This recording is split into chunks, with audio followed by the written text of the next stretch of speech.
Unis. Donald Trump qui a par ailleurs remis en cause l'éligibilité de Kamala Harris, la colistière démocrate de son adversaire Joe Biden. Elle ne remplirait pas, selon lui, les critères pour être vice-présidente. On en parle avec vous, Mathieu Mabin. Vous êtes à Washington pour France 24. Mathieu, le président américain a colporté une rumeur née sur les réseaux sociaux.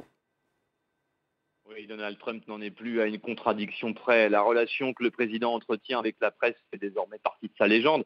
Il aura eu beau dénoncer les fake news chaque semaine depuis sa campagne de 2016, on s'en souvient, cela ne l'empêche pas de relayer rumeurs et fausses informations.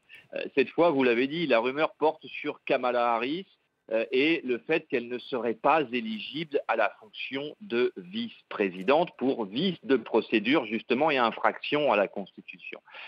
Le président américain a qualifié la rumeur de très sérieuse. Les experts consultés sur ces questions ont immédiatement répondu en confirmant que la candidate à la vice-présidence était parfaitement en règle avec la Constitution des États-Unis d'Amérique. La controverse vient en réalité d'un éditorial relayé effectivement sur les réseaux sociaux, un éditorial d'un certain John Eastman qui remet en cause la qualification de la sénatrice Kamala Harris en invoquant le 14e amendement de la Constitution. La manœuvre a immédiatement été dénoncée par l'entourage de Kamala Harris, jugeant qu'il s'agissait là tout simplement d'une attaque raciste, les mots sont forts, visant à déstabiliser le binôme Biden-Harris et surtout à stimuler les fantasmes des ultra-conservateurs qui relaient déjà en masse la rumeur sur les réseaux sociaux. En 24 heures, plus de 200 000 utilisateurs de Facebook ont déjà évoqué le sujet.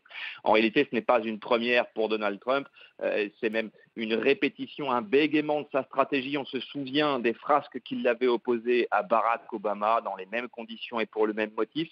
Et un épisode un peu moins connu, l'épisode qu'il avait opposé à Ted Cruz, à qui il avait reproché de ne pas être né sur le territoire américain quand les deux hommes s'affrontaient pour l'investiture républicaine. On l'a bien compris, Mathieu, tous les moyens sont bons pour tacler les adversaires et ce à 3 mois de l'élection présidentielle. Merci Mathieu Mabin.